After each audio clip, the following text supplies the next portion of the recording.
সে কি করবে না? মমতা ব্যানার্জি একাই গান করবে, খাম্বা রাম্বা খাম্বা খাম্বা, এপাং ওপাং ঝপাং, আমরা সবাই গোলা ব্যাগ।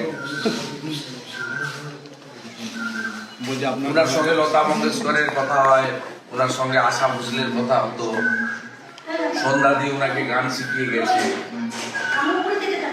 অনুপ ঘোষাল ওনাকে সুর দিতেন।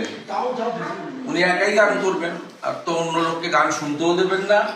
আর উনি যে সমস্ত শিল্পীদের সঙ্গীত শিল্পী বলে বঙ্গবিভূষণ, বঙ্গভূষণ ইত্যাদি ইত্যাদি দেবেন, অন্য তাদের ডাকবেন না। তারা কেউ সঙ্গীত নয়, তারা কেউ সঙ্গীত শিল্পী নয়, তারা কেউ কালচারাল ফাংশনারিজ নয়।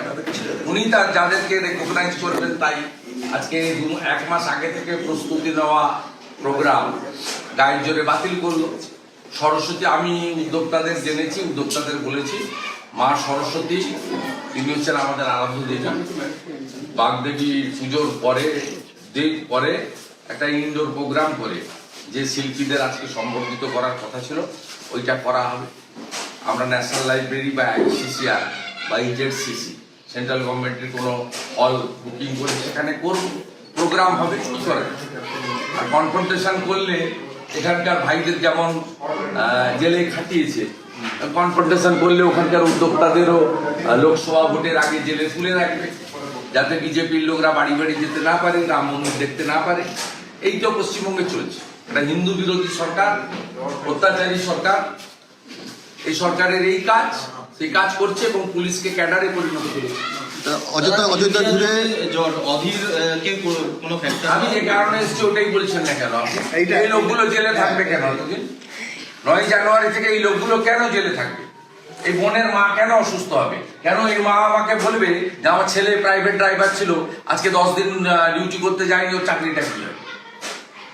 যার গাড়ি চালাতো সে তো অন্য ড্রাইভার নিয়ে নিয়েছে, সে তো আর বসে নেই, তার তো প্রত্যেকদিন ড্রাইভার দরকার। খাবে কি? মাকে খাওয়াবে কি? 500 টাকার লক্ষ্মীর ভান্ডারে কি সংসার চলে নাকি? কারো 12-15 হাজার টাকা রোজগার করতো, সেটাও বন্ধ হয়ে গেল। এইসব বয়স্ক লোকেদের চোখের জল কেন পড়বে? হেডির করে টেনে টেনে নিয়ে গেছে বাচ্চাদের ঘরের মধ্যে। এরা মান সম্মানে বলছে আমার ছেলে চোর না টাকা। সাউড়া পুলিশ, সারামপুরের পুলিশ, এই অমিত যাবেন কি করছে এগুলো? কার কথাই করছেন আপনি এগুলো? আপনার জন্য এখানে দাঙ্গা হয়েছে নিশরাতে, আপনার জন্য এখানে আজকে NIA তদন্ত হচ্ছে। শাহজাহানকে ধরতে পারে না, এলাকায় ঘুরে বেড়াচ্ছে পুলিশ প্রোটেকশন নিয়ে। আর মেজর ঋত্বিক পাল, তিনি দেশের জন্য তার নিজের যৌবনকালের একটা বড় সময় ব্যয় করলেন। তাকে আজকে 9 জানুয়ারি থেকে আজকে 20 তারিখ পর্যন্ত জেলে থাকতে হয়েছে। 24 তারিখে পরের ডেট পড়েছে। যত রকম সেকশন ফরওয়ার্ডিং সিডি লাগিয়ে বেল ক্যান্সেল করছেন। একটা মাফিয়া ডন শাহজাহানকে ধরতে পারেন না, ঋত্বিক পালকে দরজা ভেঙে তুলে নিয়ে গেছেন। এই সমস্ত সাধারণ বিজেপি কার্যকর্তা, কে ড্রাইভারের কাজ করে, কি সাধারণ লোক। এই বয়স্ক লোকটার বয়স মিনিমাম 70 বছর হবে। এদের কি অপরাধটা কি এখানে? মোদিজি জিন্দাবাদ বলেছে, জয় শ্রীরাম বলেছে, গেরুয়া ঝান্ডা ধরে ঘুরেছে বলে আজকে এদের এই পরিণতি। আমি আজকে এই সব পরিবারের সঙ্গে দেখা করলাম, পাশে থাকার বার্তা দিলাম। 24 তারিখে এখানকার কোর্টে বেল হলে ভালো, খুবই ভালো। ভগবানের কাছে প্রার্থনা করবো, বেল যদি না হয় উচ্চ আদালতের দ্বারস্থ হয়ে এদের বেল করানোর ব্যবস্থা করবো। এদের পরিবারের সঙ্গে পুরো ভারতীয় জনতা পার্টি আছে, বিরোধী দলনেতা এই বার্তা দেওয়ার জন্য এসেছে। আমি এখান থেকে ঋত্বিক পালের বাড়িতে যাব, তার সঙ্গেও মিট করব।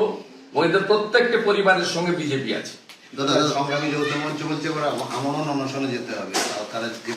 ওদের দাবি যুক্তিসঙ্গত। আমরণ অনশনে যাতে না যায় তার জন্য মুখ্য সচিব বা সরকার অবিলম্বে তাদেরকে ডেকে আলোচনা করে আশ্বাস দিক, কথাবার্তা বলুন। আমি এই আবেদন করব, রাজ্যের মুখ্য সচিবকে আবেদন করব, রাজ্যের গভর্নরকে বলবো হস্তক্ষেপ করুন, যাতে কোনো কর্মচারী আমরণ অনশন করতে গিয়ে যাতে অকালে তাকে চলে যেতে না হয়। এই জন্য হস্তক্ষেপের সুযোগ আছে, যেহেতু তারা সময় দিয়েছেন সরকারকে একদিন, নিশ্চয়ই সরকারের হস্তক্ষেপ করা উচিত। এই প্রার্থনা অত্যন্ত আনফরচুনেট সিদ্ধান্ত। আমি কোর্টের সিদ্ধান্তকে মান্যতা দিয়ে বলবো, পুলিশ যেভাবে নওশাদ সিদ্দিকীকে গত বছরের ঘটনার জন্য দায়ী করে যেভাবে মামলা সাজিয়ে কোর্টে করেছেন, এটা অত্যন্ত দুর্ভাগ্যজনক। পুলিশের নক্কারজনক ভূমিকা সামনে এসেছে। আর সুযোগ নেই নওশাদের সুপ্রিম কোর্টে যাওয়ার, তাই মনে ন্যাচারালি স্বাভাবিকভাবে নওশাদ ভাইরা তাদের প্রতিষ্ঠা দিবস, তাদের সঙ্গে আমাদের বিরোধ আছে, থাকবে। তাদের নীতির সঙ্গে আমাদের নীতির কোনো মিল নেই।